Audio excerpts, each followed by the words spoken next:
Muy buenos días, muy buenas tardes, muy buenas noches, dependiendo del uso horario en que vean este programa. Estamos en Venezuela como problema de la filosofía al diálogo. Tenemos un invitado excepcional, exquisito. Voy a dejar a mi amigo de siempre, José Rafael Herrera, para que inicie la presentación. Bueno, muy buenos días, muy buenas tardes, muy buenas noches a todos los venezolanos de la inmensa diáspora que se encuentran regados por el mundo. Hoy, por supuesto, como decía Jonathan, tenemos un invitado de lujo y me voy a permitir leer un poco algunas líneas que sirven de introducción a este espacio.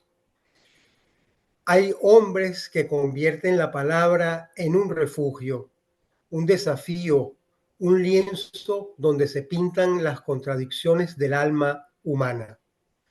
Hoy, en este espacio donde las historias se cruzan con las ideas, recibimos a un creador que ha dado voz a nuestras calles, a nuestros barrios, al mar, a las montañas, al Caribe, retratando sus anhelos y tristezas a través de espejos donde en la cotidianidad se develan los problemas metafísicos como la soledad, la muerte, la contingencia, encarnados en mujeres, niños, hombres que deambulan en nuestras ciudades.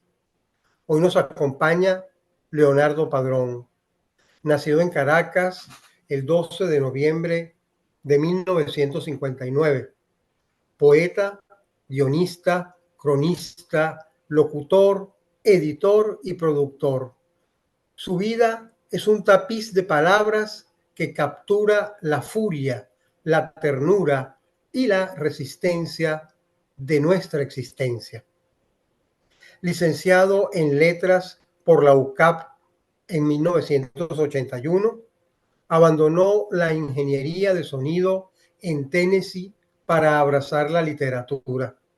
Su primer poemario, La orilla encendida, 1983, ganó el premio de poesía UCAP, iniciando una obra poética de 10 títulos, Balada de 1993, el más vendido de Venezuela ese año, Tatuaje, Boulevard, El amor tóxico, Métodos de la lluvia y la difícil belleza de las esquinas en 2025, entre otros.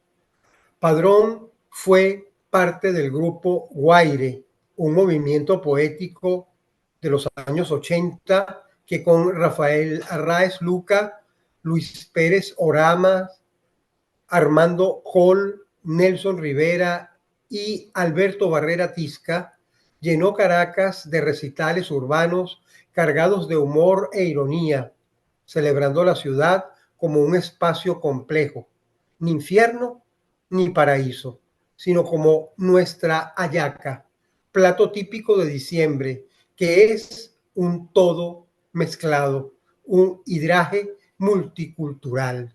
En el taller Calicanto, liderado por Antonio Palacios, compartió con poetas del grupo Tráfico. Ese espacio fue un crisol donde se formaron una generación de intelectuales comprometidos con el devenir de la existencia en la ciudad. María Elena Labot, en 2016, celebra su poesía. Leonardo Padrón es un activista de la esperanza, dice, un pensador cuya lucidez alumbra el mustio panorama. Padrón no solo escribe para el alma, sus historias han conquistado pantallas y corazones en el mundo. Autor de 22 telenovelas, de sus inicios como dialoguista con Amanda Sabater, la más exitosa, Amores de fin de siglo, Cosita Rica, La mujer perfecta y Si nos dejan, han marcado generaciones.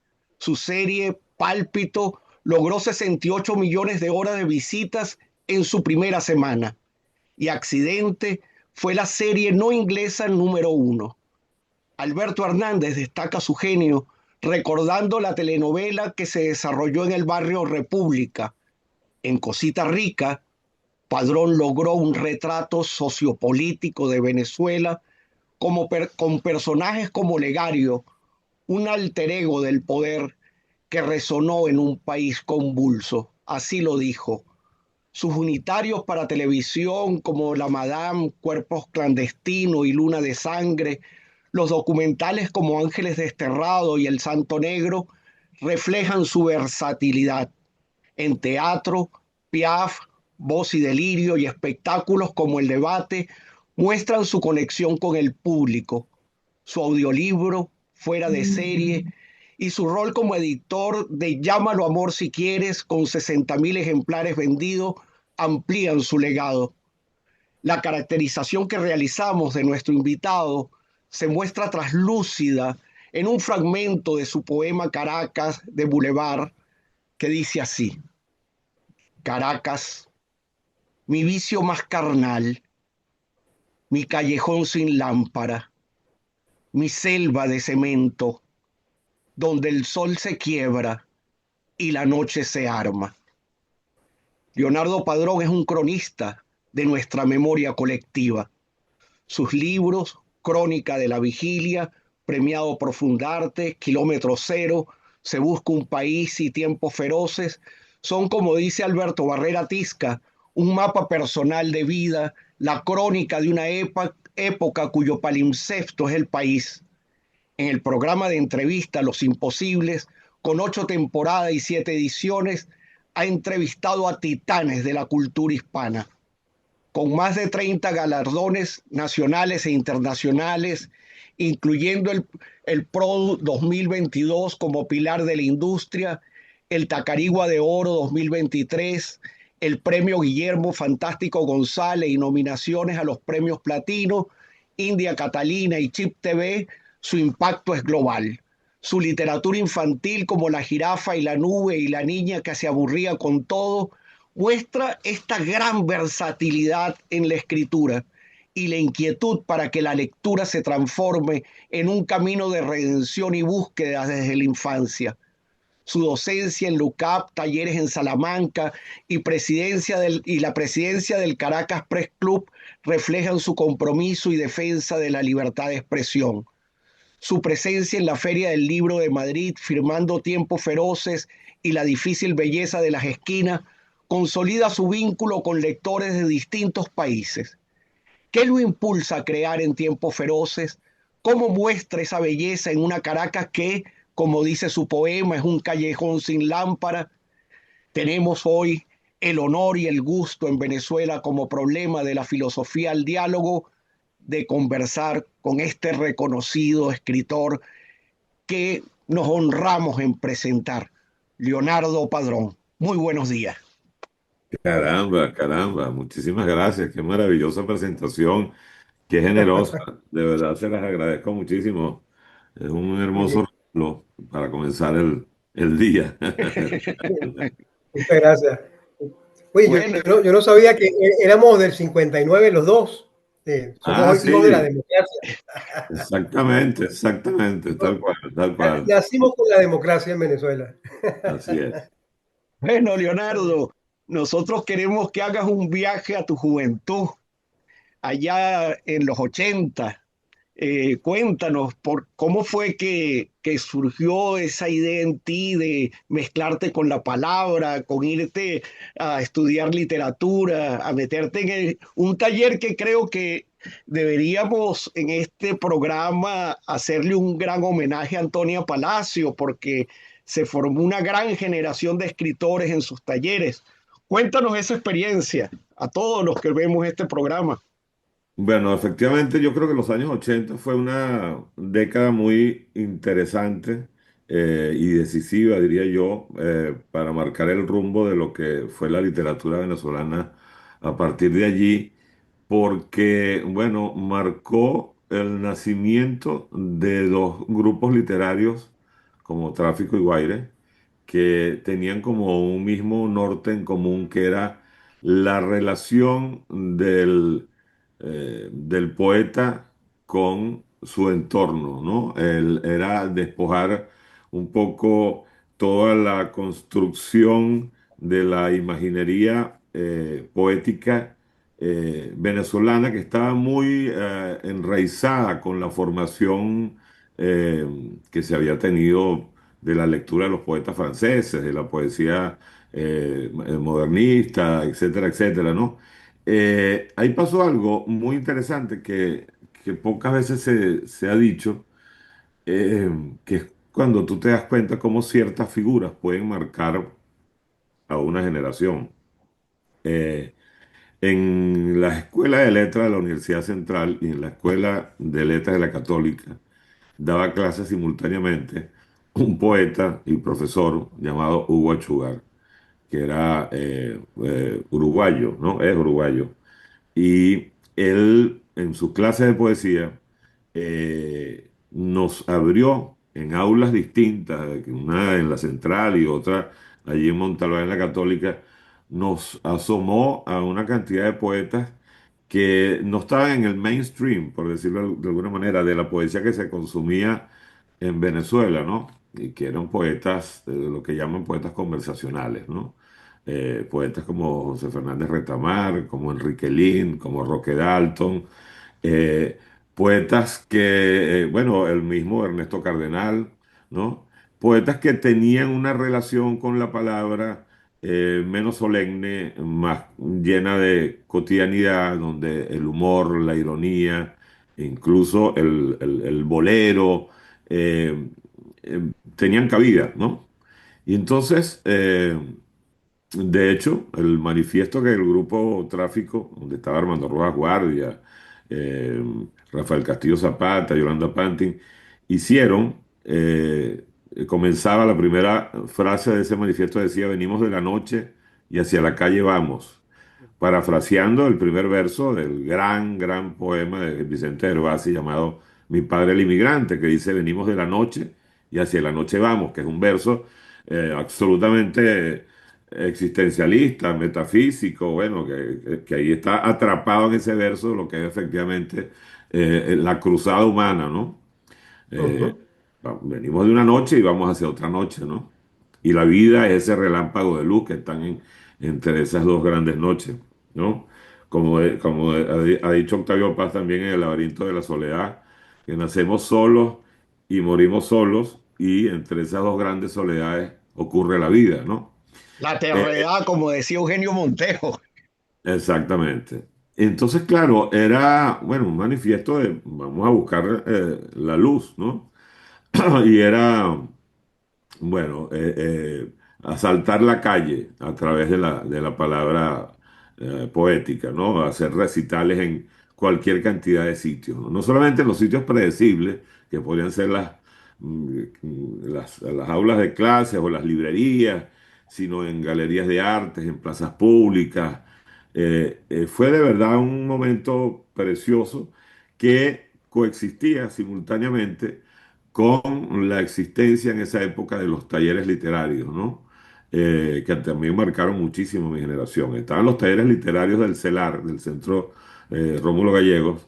Yo fui allí discípulo de alguna manera del taller de Luis Alberto Crespo, que también fue un taller que marcó mucho a muchos de los aprendices de poetas que estábamos allí, y el taller de Antonia Palacios, que era además muy orgánico porque ocurría en su casa, su fantástica casa en Altamira, donde por ahí pasaron centenares de escritores de inmenso calibre intelectual y entonces teníamos la oportunidad de escucharlos, de interpelarlos, de leerlos y de leernos a nosotros mismos. O sea, fue una década donde la poesía, que de por sí es un oficio inmensamente íntimo, se hizo muy pública, se hizo, digamos, había fricción común entre todos nosotros, nos leíamos mutuamente, nos crecíamos, nuestras dudas, porque uno cuando comienza a escribir, lo que es una duda enorme, ¿no? Ante el abismo de la palabra blanca de la página blanca, perdón. Uno sigue teniendo las dudas permanentemente. Yo todavía sigo cada vez que prendo la computadora y aparece la pantalla blanca, lo primero que viene son los ojos de incertidumbre y de duda. Pero fue una década fabulosa que me marcó a mí estoy seguro que a todos mis contemporáneos. Mire, Jesús Martín Barbero en un texto que se llama Los ejercicios del ver, sostiene que en América Latina hemos tenido un mal ojo los intelectuales para ver la televisión y mucho más la telenovela. Sin embargo, eh, una excepción tendría que ser Venezuela, porque no solo vieron televisión, no solo la analizaron, sino que hicieron televisión. ¿Cómo Ah, es eso que un poeta que se supone que está en su casa entregado a la palabra, de pronto se lanza al oficio de la televisión? ¿Cómo fue eso en tu caso?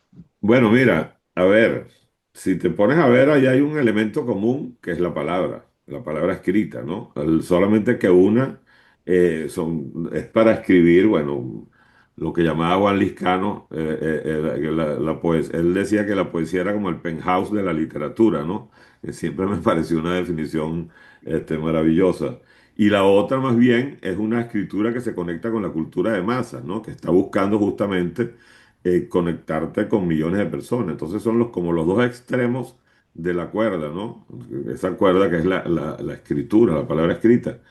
Pero es que a mí siempre me interesó justamente el poder de la palabra para comunicar emociones, para activarlas, no solamente pensamientos, reflexiones, sino eso, las emociones humanas, ¿no? Todo el trasiego de la vida, ¿no? Los temas eternos, ¿no? Que los mencionaron en la presentación, pues, ¿no? La Claro. muerte, el amor, la soledad, este, entonces, a ver, lo primero que me pasó a mí, yo me acuerdo que cuando mi mamá veía telenovelas, yo soy hijo único, yo estaba con ella y ella era madre soltera, era un hogar muy pequeñito. Yo veía con ella, me sentaba a ver las novelas y yo dentro de mí decía, ya estoy hablando de un muchacho de 16 años, decía, ¿por qué siempre el discurso amoroso es tan igual? Yo sentía que había como una suerte de cliché en el discurso amoroso de los protagonistas, ¿no? Y entonces dentro de mí elaboraba otras maneras de seducir, Ay, qué bueno, ¿no? qué bueno. De seducir a la protagonista, ¿no? Y después me topé con las novelas de José Ignacio Cabruja, que efectivamente él, bueno, fue absolutamente disruptivo y además quiso habitar la televisión con un manejo muchísimo más jugoso de la palabra, pues, ¿no? Es decir, explorar todas las posibilidades sonoras de nuestro lenguaje que es tan poderoso. Y yo dije, bueno, fíjate, ¿ves? Aquí hay alguien que está torciéndole el cuello al cisne, está dando una media vuelta de tuerca y está contando las historias de amores contrariados de una manera distinta. Y para mí ahí José Ignacio fue un referente importantísimo. Y entonces, si bien ya yo estaba escribiendo poesía, yo realmente entré a la televisión buscando el cine. Yo lo que quería era, yo soy cinéfilo de toda la vida. Yo lo que quería era escribir, era cine. Pero bueno, dije, bueno, la televisión puede ser un pasillo para llegar al cine, un pasillo en el que llevo ya casi 40 años. Pero bueno, también llegué al cine, pero me he devuelto a la televisión. Y yo ahorita, sin pudor alguno, yo puedo decir que yo soy un hombre de letras, pero también soy un hombre de televisión, sin duda alguna. Claro. Ha pasado algo que creo que es interesante conversar, poner sobre la mesa. Hay una estigmatización de todo lo que es la cultura de masa, ¿no? Entonces, por ejemplo, la telenovela que hay que decirlo, ha sido responsable de buena parte de la educación sentimental del ser latinoamericano, eh, Ujú. tiene un poder de difusión inmenso, ¿no? Entonces, generalmente las élites intelectuales, la inteligencia, ha visto con muchísimo desdén ese producto, ¿no? Me parece un subproducto. Y me acuerdo que José Ignacio decía, bueno, sí, yo practico un oficio plebeyo y, ¿no? O sea, este, aquí pasan cosas maravillosas y no voy a renunciar a ello.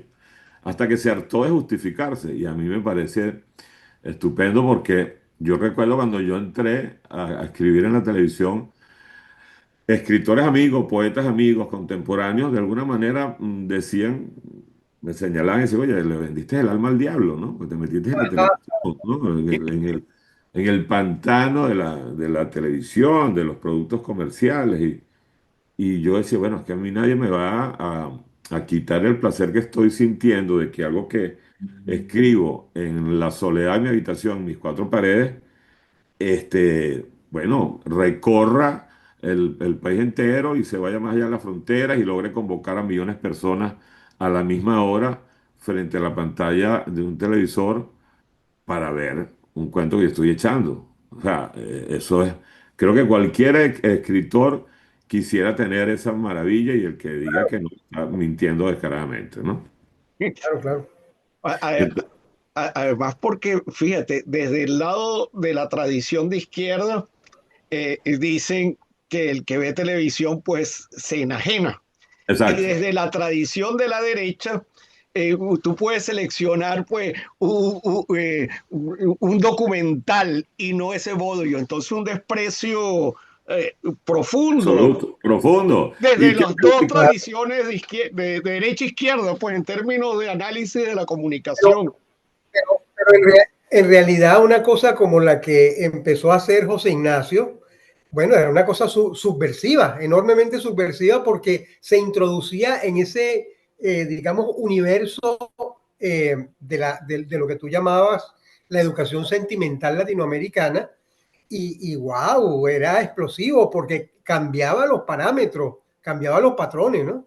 claro, pero es que además yo creo que ese estigma, esa satanización, por ejemplo, no solamente de la televisión, más aún de su género más aberrante, que es la telenovela, le hizo mucho daño a la televisión misma, porque mucha gente que quizás tenía herramientas intelectuales mucho más complejas del mundo de la literatura o del mundo del cine no se acercaban, o del mundo del teatro, ¿no? Porque también la gente del teatro veía con ojeriza la televisión. Siempre la ha visto con ojeriza. El teatro es el arte puro, la televisión es el arte de masa y por lo tanto es un arte menor.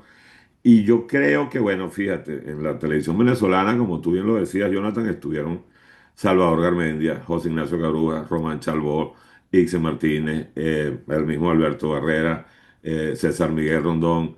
La telenovela cultural fue un momento importante cuando ocurrió en el mandato de Luis Herrera Campins, que pidió de alguna manera que, bueno, que se hicieran productos que incluso estuvieran relacionados con obras literarias importantes, ¿no? Del sistema literario venezolano. Entonces empezaron a hacer los cuentos de Rómulo Gallego, de Uslar Pietri, y era, oye, justamente vamos a dignificar el lenguaje de la televisión, vamos a escribir historias más complejas, vamos a romper los estereotipos, y yo creo que eso más bien ha enriquecido muchísimo la relación de la televisión con la audiencia. Pero yo me acuerdo de un libro de Marta Colomina que se llama El huésped alienante, que hablaba un poco y fíjate, oh paradoja, después ella terminó siendo directora de un canal de televisión, que fue BTV. Yo una vez escribí un artículo para el papel literario que se llamaba La Malquerida, hablando justamente sobre la telenovela, ¿no? Que era así como la gran prostituta del recinto, ¿no? Pero, y ojo, y hay autores, el mismo Ixen Martínez, creo que él no lograba conciliar el hecho de escribir televisión con el prurito intelectual y siempre estaba como asumiéndose como una suerte de mercenario, ¿no? Como para deslastrar. Espiando. Yo decía, pero Eh, bueno, o sea, la verdad es que el chiste, además también en mi caso, que algunos de esos amigos poetas que me decían con cierto desdén, oye, pero ¿por qué estás escribiendo televisión? Tantos años después se me han acercado a pedirme trabajo en la televisión, acercarse al... No, porque bueno, creo que son esas cosas, esas visiones que son demasiado maniqueas, ¿no? De la realidad cultural. Entonces, esto es lo sagrado, esto es lo verdaderamente culto, sagrado, importante, y esto es lo profano, lo plebeyo, esto es lo que no tiene valor y bueno, a pesar de eso la televisión venezolana tuvo un momento, una cota de crecimiento altísima en esa década, ¿no? Sin duda alguna. Y hay historias notables, pues las novelas de José Ignacio, las del mismo Salvador. O sea, esa cosa de, por ejemplo, yo me acuerdo que Amores del fin de siglo, que tú la invocaste en la presentación, Jonathan, que fue una novela que yo escribí en 1995, a 5 años de que se terminara el siglo XX, por eso se llamaba Amores de fin de siglo. Era una historia que buscaba explorar las distintas formas que teníamos los seres humanos de hacer pareja en el siglo XX. Tenía una leyenda que decía la historia que comienza donde las demás terminan, porque a diferencia de las demás telenovelas que terminan con los marido y mujer, la pareja protagónica casándose, la mía comenzaba cuando ellos se casaban, porque yo siempre he creído, un poco como Woody Allen, de que justamente donde se prueba realmente el amor es en el óxido de la cotidianidad y de la rutina, ¿no? Entonces, oye, son miradas, son narrativas que agregan capas de complejidad, pues, ¿no? A un género que, insisto, está más, cada vez más vivo que nunca, porque ahorita con el furor de las series, este, y muchas de las series que tienen más alcance, tienen en su ADN algo de melodrama, pues, ¿no? Pero con mejores valores de producción, con, por supuesto, con herramientas narrativas que se tomaron del cine, el uso de los flashbacks, de los tiempos paralelos en la narración, y entonces uno ve historias extraordinariamente bien producidas y bien contadas, y bienvenido sea, eso siempre eleva el nivel de percepción del público. Tú, tú tienes una fotografía del país de los 80, de los 90 en tu telenovela y ahorita lo estabas diciendo, que estabas explorando las formas de amar. Y ¿Cómo sería tu radiografía en términos políticos de esas décadas? ¿Cómo la verías? Bueno, tú sabes que, bueno, fíjate que tú, José Rafael, dice que efectivamente somos hijos de la democracia. Yo nací en el 12 de noviembre del 59. Mis hijos, que son un morocho, un varón y una hembra, nacieron en el 2001. Más bien son hijos de la dictadura, ¿no? Oh, wow, Tremendo. increíble. Y yo les Sí, tenía que contar, bueno, tú sabes que nosotros teníamos un país donde existía la alternancia política, ¿no? Tú podías votar cada 5 años y castigar al gobierno si había desmerecido sus promesas y, en fin. Eh, y si bien estábamos bajo un régimen, digamos, bipartidista, donde había, digamos, el monopolio del poder, pendulaba entre Acción Democrática y COPEI, como en tantos otros países, como aquí en Estados Unidos, el Partido Republicano y el Partido Demócrata. Es decir, oye, yo creo que teníamos algo que sin duda alguna nunca supimos valorar en toda su magnitud, ¿no? Eh, y entonces siempre creo que fuimos inmensamente lacerantes con lo que teníamos. Me acuerdo que Rafael Cadenas, cuando le dieron el premio Cervantes, el poeta, nuestro poeta mayor, oye, él insistía en su discurso en decir a los que tienen, a los que viven en democracia, por favor, cuiden su democracia, ¿no? O sea, creo que nosotros no la cuidamos, ¿no? Creo que vivíamos exactamente. obviamente en un país que siempre estuvo marcado por la riqueza de su petróleo, que no supimos, como tanto pedía Ular Pietri, que sembráramos el petróleo, porque además esa frase tuvo lecturas de todo tipo y hay gente que terminó sembrando el petróleo en sus propios bolsillos, ¿no?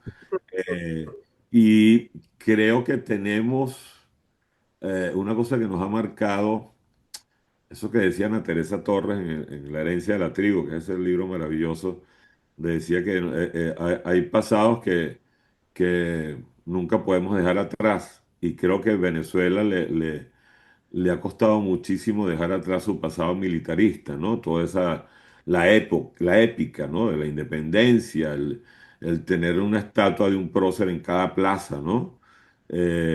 Y siempre ha habido como el mito del héroe, ¿no? El redentor, el hombre que viene a liberarnos de las penurias. Entonces, cuando empezamos a vivir los 40 años de democracia, eh, bueno, obviamente teníamos que ser críticos porque hay que ser críticos y hay que hacer oposición donde toca hacer oposición. Pero creo que nosotros mismos o sea, fuimos unos botaratas, ¿no? O sea, malversamos el capital político que es tener una democracia. Yo fui muy feliz allí e incluso éramos la mayoría del ciudadano venezolano, yo siento que era. eh, bastante apolítico, ¿no? Los animales políticos eran pocos, ¿no? Entonces la mayoría de la gente vivía los avatares de la política como de soslayo, ¿no? Fíjate que después cuando ocurre ese cisma oscurísimo que ha sido la irrupción de Chávez en la vida del venezolano, fue cuando la ciudadanía de repente se dio cuenta de que ocuparse de la película, de la política, perdón, era absolutamente pertinente, ¿no? Y mucha gente que siempre que se relacionó desde la bulia o desde el desdén o desde la indiferencia con la política, se terminó convirtiendo en activistas, en fundadores de ONG o, bueno, o gente que básicamente comenzó a estudiar la política, pero creo que de una manera tardía, pues, ¿no? Yo lamento que mi generación haya de alguna manera malbaratado lo que estábamos viviendo, porque, porque bueno, efectivamente creo que esa indiferencia con la que estábamos ejerciendo el país y ejerciendo la democracia nos trajo a estos lodos. Hay, Así hay, es. hay unas análisis políticos que sostienen que uno de las puntas de lanza contra la democracia fue pues esta industria cultural y sobre todo las telenovelas, sobre todo por estas calles. ¿Qué opinas tú de eso? Bueno, hay gente que dice que además, por ejemplo, la televisión es la culpable de la violencia. La violencia, el ser humano es un ser violento por naturaleza, que quizás es el más violento de todos los animales. Creo que es el mayor depredador que existe, ¿no? Porque además es depredador incluso con el nivel de inteligencia que tiene versus lo que puede ser un felino de la selva, pues, ¿no?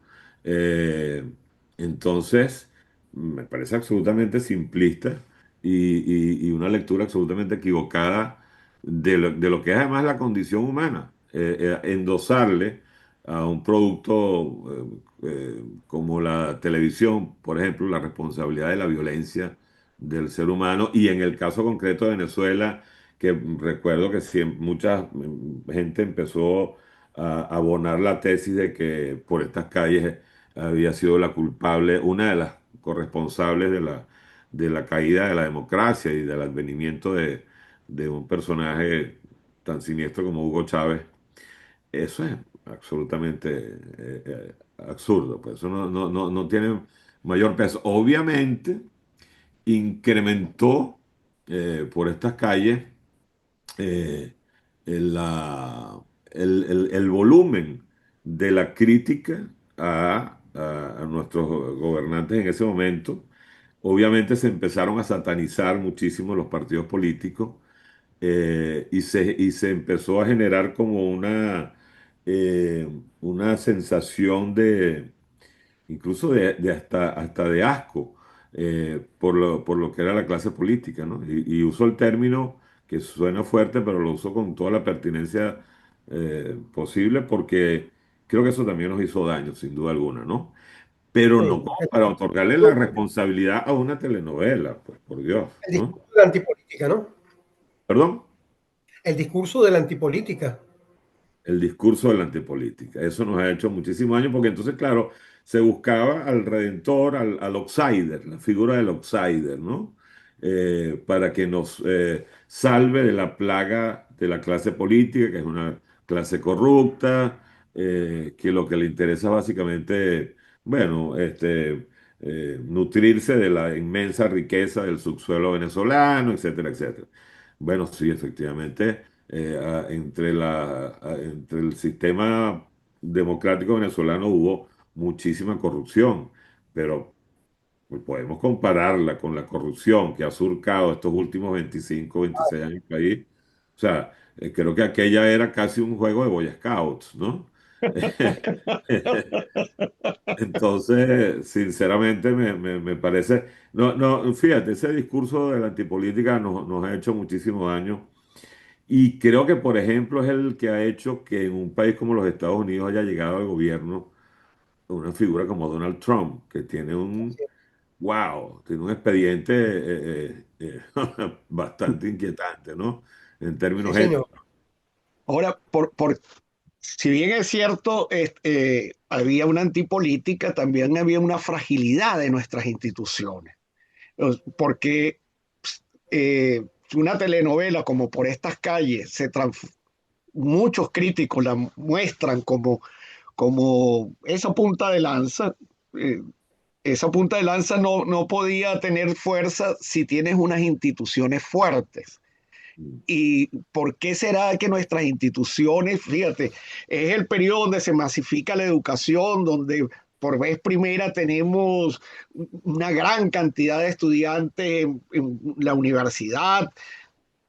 Eh, Nos contaba José Guerra en el programa que el Banco Central tenía su propia estructura de formación y los enviaban al extranjero, etcétera.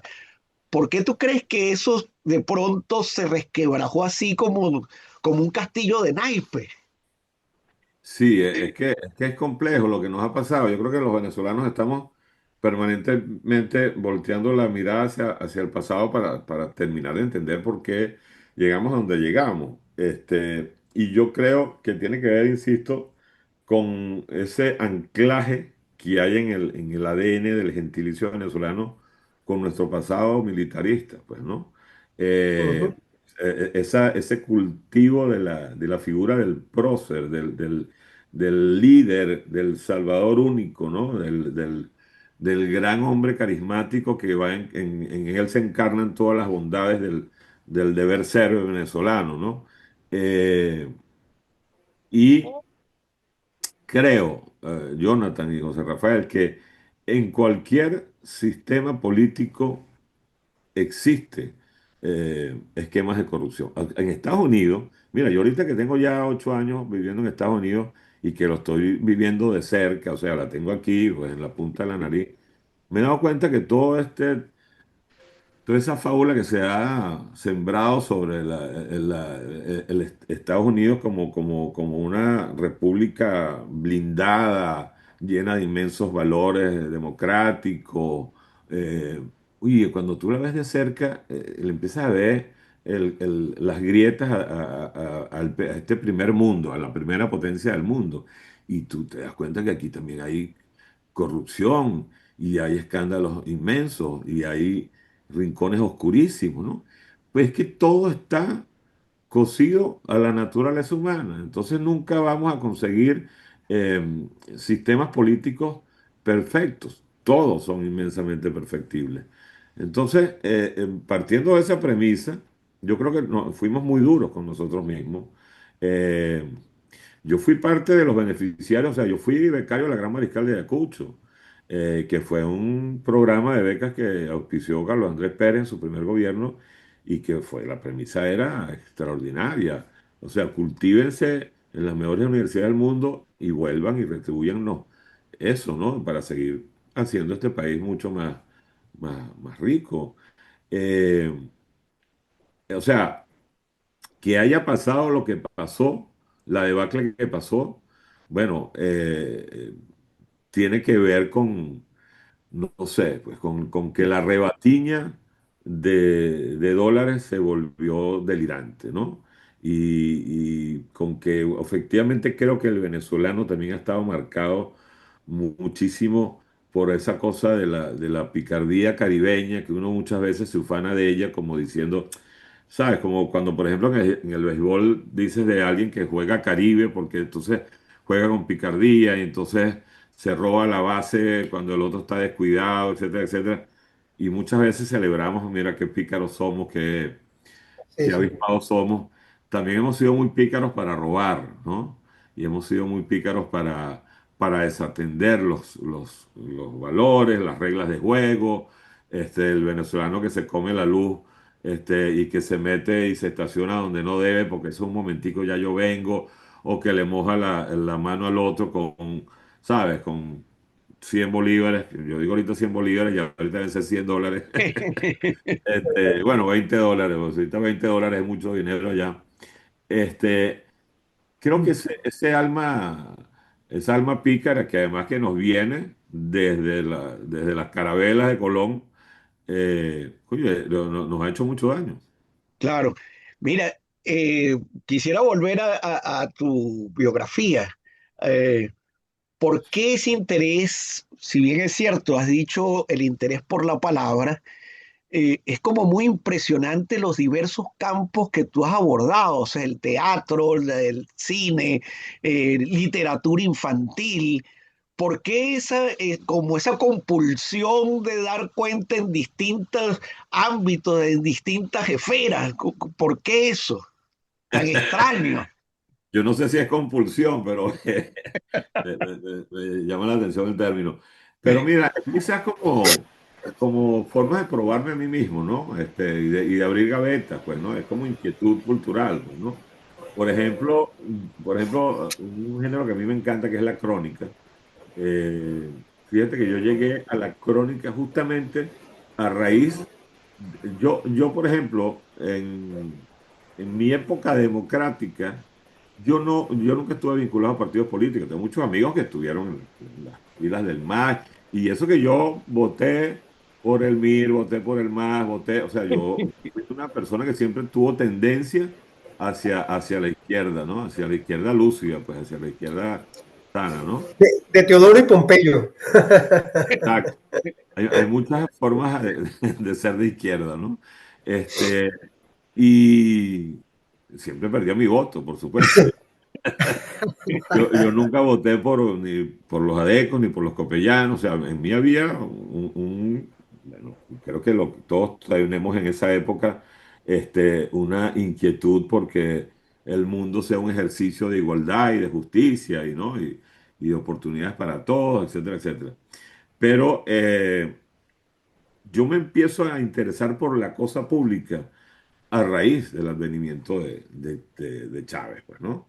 Y empiezo a combatirlo desde distintos flancos. Desde la telenovela en Cosita Rica, yo escribí un personaje que era Olegario, que era un alter ego de Chávez, que lo hizo estupendamente Carlos Cruz, que además es como un sambo también, ¿no? Como Chávez.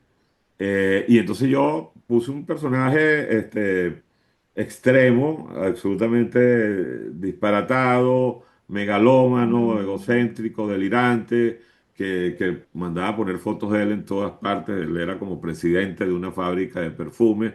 El perfume era la vanidad del venezolano y la fábrica era el país, pues, ¿no? Yo tenía ahí analogías por todas partes, ¿no?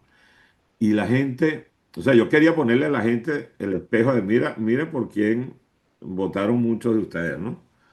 Eh, para mi asombro, fue el personaje que más pegó de la novela, ¿no?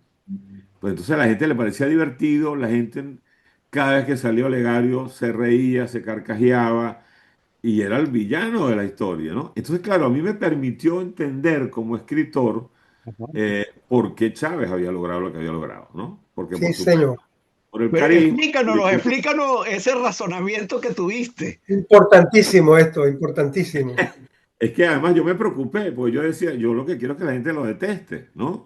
Sí, Al personaje de Olegario, porque quiero eso. Miren, miren a esta pantomima de presidente que tenemos, esta caricatura, ¿no? increíble. Claro, entonces la gente que bueno, tiene esa cosa, esa relación con la realidad que a veces puede ser tan epidérmica, pero se reía muchísimo con el personaje Olegario, se divertía, le parecían fascinantes sus delirios egocéntricos, su megalomanía, Qué incluso locura. su cosa autoritaria y su picardía, porque además el personaje era pícaro. Bueno, Chávez era un pícaro, pues, ¿no? Y entonces le decía cosas a las mujeres, eso, esta noche te doy lo tuyo, Marisabel. Yo tenía el personaje este, le pellizcaba las nalgas a la secretaria, en fin. La gente Ah, se fascinó con Olegario, se fascinó. Entonces, claro, yo dije, claro, esta misma gente fue la que votó por un tipo como Chávez porque bueno, esa cosa de... ¿Ustedes se acuerdan que Jaime Lucinchi usó un eslogan de campaña que era Jaime es como tú? Ajá, tal Y tal cual, cual. Jaime Lucinchi tal era cual. un tipo alcohólico, era un tipo que tenía un amante manifiestamente público y mucha gente decía, coño, sí, es como yo. Oye, me gusta echarme palo y me gusta... O sea, eso había gente que obviamente el eslogan le funcionó como identificación, ¿no?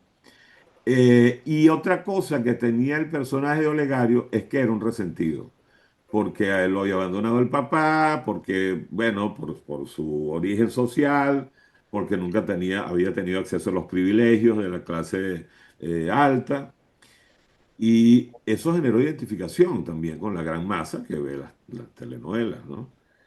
Y para mí, esa suerte de exploración sociológica que yo estaba haciendo del país a través de Cositas Ricas, terminó siendo una forma de yo mismo entender el fenómeno que fue Hugo Chávez en nuestro país. Y fue una cosa tremenda. Ojo, yo fui subiéndole el volumen a los episodios, que un poco ahí hay lazos comunes con por estas calles, le dicen, y ya estaba Chávez en el poder. Y llegó un momento, después de una eh, conocidísima reunión entre Hugo Chávez, Jimmy Carter Y y Cisneros. Cisneros en nuestro país, porque a mí al principio me decía Cisneros, dale con todo. Y después me dijeron, bájale, no dos, bájale 10. Ay, Dios. Y me pusieron a alguien a leerme por encima del hombro los libretos, los capítulos, ¿no? Y un poco la idea era directamente, o sea, bájale 10, quita esto, y yo le decía, aquí está mi libreto, quítenselo ustedes, ¿no? Yo no me voy a autocensurar, yo quiero dormir en paz con mi conciencia. Pero bueno, fueron esas, como fíjese, o sea, la digresión fue interesante en todo caso. No, no, buenísima. Pero bueno, Magnífico. y empecé a escribir también crónicas en el Nacional. Yo tenía una página entera que me había dado el Nacional los domingos, que se llamaba Todo en Prosa, y empecé a escribir crónicas de carácter político. Pero digamos, era un poco acercándome a la gente que había sido detenida por el SEBIN y que habían sido llevadas, qué sé yo, a cárceles espantosas, gente que estuvo en el túnel, en la hórrida cárcel del SEBIN. Empecé a contar, me acuerdo que recorrí cuando Capriles recorrió el país en los primeros momentos, ¿sabes?, de eclosión de su candidatura. Escribí una crónica que se llamó El Furor, que era un poco lo que... Sí, me empecé a volver cronista de mi país, desde las páginas de los periódicos y también desde la pantalla de televisión. O sea, el país me empezó a preocupar, me empezó a doler, porque yo sentí que la política, como a todos, se nos metió en la nevera, se nos metió en la cama, se nos metió en la sala, o sea, Claro, lo dice cuando te das cuenta que la política es un hecho que incide directamente en tu bienestar como ser humano, ¿no? Fíjate, curioso, buenísimo. ayer conversábamos con Ismelda Cisneros y ella nos decía, mira, mira esta reflexión a propósito de lo que dice, que ella ha llegado a la conclusión que el fracaso de las políticas económicas de Carlos Andrés Pérez II es porque no había una sociedad preparada para ello. Y piensa que en este momento las condiciones han llevado a las personas a asumir, autónomamente la vida y de tal manera que ella sostiene que hay mejores condiciones ahorita para un tipo de políticas como esa. Claro. Y eso lo engrano con lo que estás diciendo, porque fíjate, la situación del país te llevó a pensar la política como una azul. La imagen la pones perfecta, la nevera. Y eso nos Sí, pasó a todos, ¿no? sí, ella hablaba justamente de cómo las políticas que Carlos Andrés Pérez intentaba desarrollar le resultaban indiferentes a la sociedad civil. Bueno, exactamente lo que tú acabas de decir con relación digamos, a la acción política cotidiana, que a la gente le resultaba indiferente hasta que comenzó a metérsele en la nevera, en el televisor, en la cama, etcétera, ¿no? En su negocio, en su empresa, en su, Sí, cuando comenzó a dar las sí, expropiaciones, porque me da la gana, te expropio, en fin. así es, Pero así es. fíjate, yo siento que ni siquiera yo lo puedo llamar el fracaso de las políticas económicas de Carlos Andrés Pérez, temporada 2, porque es que ni siquiera tuvo chance de Exacto. implementarla. O como bien dice José Es Rafael, fue un verdad. intento de implementarla. Creo que el problema allí, y ha sido para mí el epicentro de la tragedia que estamos viviendo, es que él no supo manejar comunicacionalmente lo que quería hacer con el país. Entonces el país más bien se asustó y por supuesto toda la cohorte de gente que se oponía a Carlos Andrés le subió el volumen a eso y la gente dijo, bueno, no, esto lo que viene aquí es espantoso y esto hay que abortarlo como de lugar. Pero bueno, visto desde retrospectiva, creo que efectivamente Carlos Andrés iba a tener una gestión que iba a ser, oye, mucho más lúcida que la que tuvo en el primer gobierno, porque bueno, era un tipo que ya había madurado políticamente. Pero Así es. bueno, no le dejaron hacerlo, pues, ¿no? Mire, estamos entrando en el siglo XXI. En este siglo XXI, cuando se nos metió no solo la política, sino el hambre en la nevera, ¿qué crees tú? Fíjate, porque en los 60 había una discusión muy importante del compromiso del intelectual con la sociedad. En América Latina era eso. Eh, Tú has sido un escritor comprometido, si uno lo ve justamente al meterte en la televisión, al meterte haciendo los programas Los Imposibles. La crónica es a mi manera de ver, es un intento del rescate de la conciencia colectiva, ¿no? Eh, bueno, ¿qué piensas tú hoy como escritor, como en esta Venezuela que está llena de incertidumbre, de contingencia, donde ya no podemos hablar de debilidad de instituciones, sino de la inexistencia de instituciones? ¿Cómo, Sí. cómo percibes tú el país? ¿Cómo lo piensas? ¿Cuál es tu fotografía? ¿Cuál es tu telenovela ahorita? Mira, como bien, sí, creo que citaron en la introducción a Marianela La Boca y decía que yo era un activista de la esperanza. Yo soy un optimista crónico, ¿no? Por definición. Entonces yo siempre fui, además desde todos los textos que escribía, las crónicas y los textos que publicaba en mis redes sociales, era un poco el tratar de generar un antídoto contra la desesperanza aprendida, ¿no?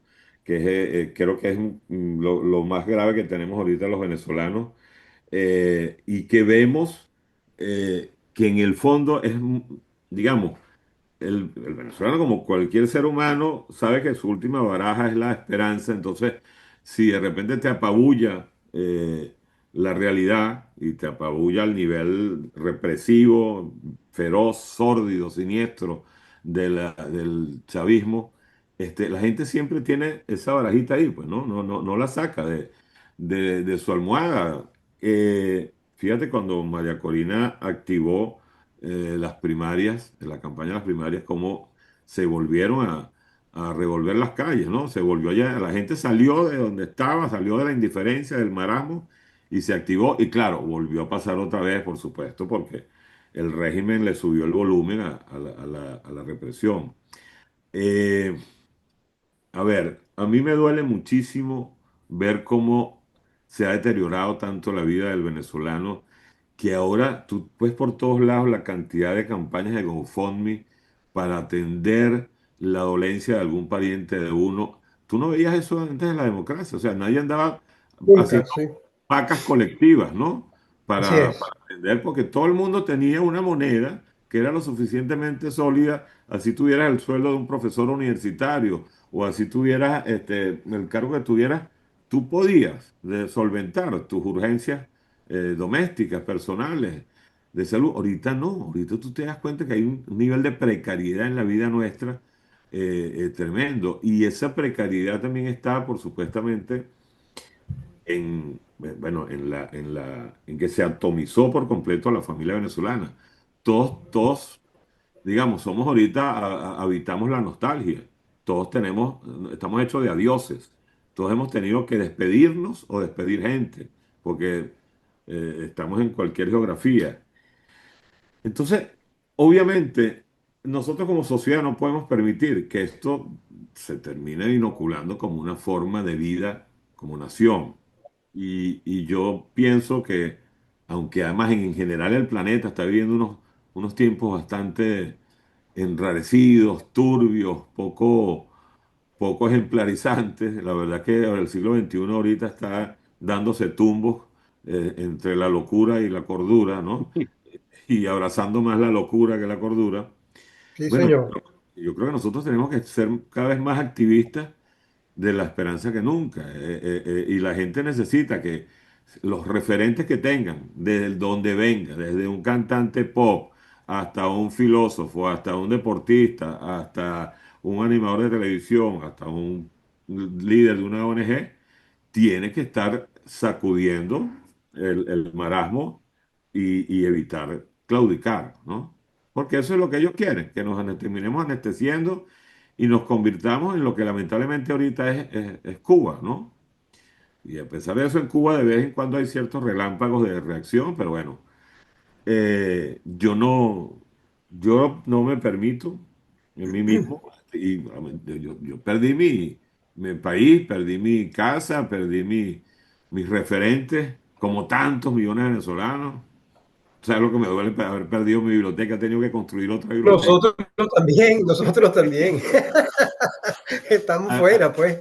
Con la tragedia que vivo en una ciudad que no tiene librerías, que es Miami, o sea, tiene muy pocas, y no en Te español. podrás imaginar, te podrás imaginar Orlando. Oh, tú estás en Orlando, imagínate tú. No, no, por Dios. No, mi biblioteca ahorita es Amazon, ¿no? Sí, O tal cuando cual, voy tal a cual. Madrid o cuando voy a México y, ay, Dios mío, así como que me nebulizaran el ánimo, ¿no? Increíble.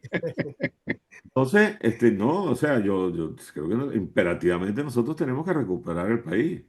Eh, eh, y para mí a mí me asusta cuando ya hay gente que, por ejemplo, muchos venezolanos que están aquí, que pasó la página, que ya no quiere hablar del país, que ya no lee las noticias, que ve alguna noticia referida a alguna declaración de Diosdado Cabello, "Ay, yo ni quiero ver eso". Eso no saben cómo me duele y cómo me alarma porque yo digo, bueno, están logrando que efectivamente la gente se desenchufe y por instinto de supervivencia emocional se refugien en sí mismo, pues, ¿no? Y en pequeñas burbujas de oxígeno, ¿no?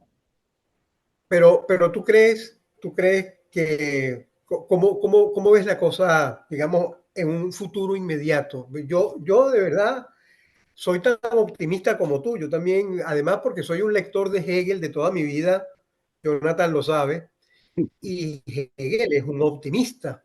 Mm. Y yo estoy viendo que las cosas no le están resultando del todo bien al régimen en estos últimos tiempos, ¿no? ¿Cómo lo ves tú? Bueno, yo también, pero ojo, yo lo que siento, nosotros hemos perdido varias oportunidades en estos 25 años de salir de estos ¿Cómo, personajes. cómo no? ¿Cómo no? Es maravillosa, empezando por la del 11 de abril, ¿no? Aquel momento en que durante 48 horas volvimos a ser libres y malbaratamos eso de una manera espantosa y otra cantidad de eventos que han ocurrido. Pero creo que el evento electoral del año pasado, del 28 de julio, bueno, fue algo que yo eh, quisiera que no pasara por alto. Y yo veo, por supuesto, a gente como María Corina y los líderes cercanos a ella insisten en que no nos olvidemos de eso, porque obviamente no nos podemos olvidar de eso. O sea, fue una manifestación absolutamente multitudinaria, ¿no? De rechazo al régimen. O sea, sigue viva la templanza del venezolano. Está allí, ¿no? Creo que está justamente, necesita que ciertas condiciones, y había, me acuerdo que era un lema de la izquierda de esos tiempos, bueno, si las condiciones no existen, hay que crearlas, ¿no? Crear las condiciones objetivas. Exacto, hay que crearlas. Entonces, yo creo que se están creando. La gente se desespera, se impaciente, pero yo no veo qué está pasando nada. O sea, a mí más bien me gusta cuando no hay mucho ruido, ¿no? De cara a la tribuna, porque, bueno, se cocinan cosas por debajo como se deben cocinar, en silencio. Los venezolanos también hemos pecado de esa cosa nuestra, muy, muy, muy faramayera, para usar un término muy venezolano. ¿Tú te acuerdas en estos 25 años todo el tiempo? Mira, oye, el viernes va a haber un golpe de Estado, como de 1:30 a 2, creo que me decían hasta la Ay, hora. Dios mío. Y otros decían, no, eso va a ser como a las 5. Entonces tú decías, bueno, falta de seriedad, ¿no? Y yo creo que la tragedia del venezolano, justamente, si algo nos tiene que haber enseñado es que tenemos que tomarnos más en serio la necesidad de salir de la pesadilla. No Sí, sé no sé en qué, José Rafael, cuándo va a pasar, pero creo, sin duda alguna, que seguimos activados. O sea, así es. esto, o sea, no la tienen fácil, ¿no? Nosotros Sí, tampoco. Como dice María Corina, va a pasar. Claro, pero sí, sí, yo lo creo. Va a pasar. Y es que el día que yo deje de creer eso, bueno, le regalé el inning a ellos, pues, ¿no? O sea, creo que los Claro. innings hay que pelearlos. Así es, así es. Bueno, estamos Así es. llegando al final de nuestro programa. Este, Leonardo, despídete de nuestra audiencia. ¿Qué le quieres decir? Sobre todo a los jóvenes, mira, dale un mensaje a los jóvenes que quieren escribir, que están interesados en la palabra. Pues desde tu experiencia, estoy pensando así, como sábado en esa carta, la carta a mi querido y remoto muchacho. ¿Qué Eh, le dirías tú? Tú sabes que yo me acuerdo cuando yo decidí, yo me vine de Estados Unidos con la beca Gran Mariscal de Acucho y estaba estudiando ingeniería de sonido, imagínense. Y renuncié a la beca porque dije, mi vocación es la palabra escrita, es la escritura, y me devolví a estudiar letras. A mí, mi papá me dijo, te vas a morir de hambre. Y un gentío alrededor, y dije, bueno, me moriré de hambre, pero me gozaré la vida, ¿no? Y bueno, felizmente creo que fue la decisión más importante de mi vida, fue cuando yo quemé las naves y me regresé a Venezuela a estudiar literatura. Y yo lo que les digo es, o sea, no duden ni por un momento hacerle caso a su pulsión interior. No hay nada más eh, importante que, digamos, la vida, que ya por sí es un milagro y un privilegio, ejercerla donde la tienes que ejercer, del lado de tu pasión, del lado de tus ganas, del lado de tu vocación. Eh, a los que quieren y que tienen la pulsión de la escritura, eh, oye, creo que es una experiencia de vida que te genera unos momentos de plenitud que son incluso imposibles de transcribir en palabras. Cuando un poeta, un escritor, un narrador consigue el relámpago de la belleza en una página, vive un momento de felicidad irrepetible que nadie más conoce, y cada quien en su oficio, ¿no? Lo pienso además con un carpintero cuando diseña un mueble que se retrocede 2 pasos y lo ve con orgullo. Entonces yo creo que tenemos que apostar por respetar nuestras pasiones, ¿no? Buenísimo, buenísimo. Bueno, muchísimas gracias por esta conversación, viejo. De verdad, te lo agradecemos mucho y creo que el país y sobre todo la enorme diáspora te lo va a agradecer. Te lo va a agradecer. Gracias Un por enorme eso. abrazo. ¿Eh? Igual, y gracias por generar estos espacios de reflexión, de pensamiento y de conversación. Este, son muy necesarios. De verdad, muy agradecido por la invitación. Bueno, gracias a todos. Miren, recuerden darle a la campanita, darle me gusta, compartir, dejar su comentario. Y bueno, estamos hoy muy felices por esta conversación con uno de nuestros genios, Leonardo Padrón. Hasta luego. Hasta luego. Chao, Un chao. abrazo.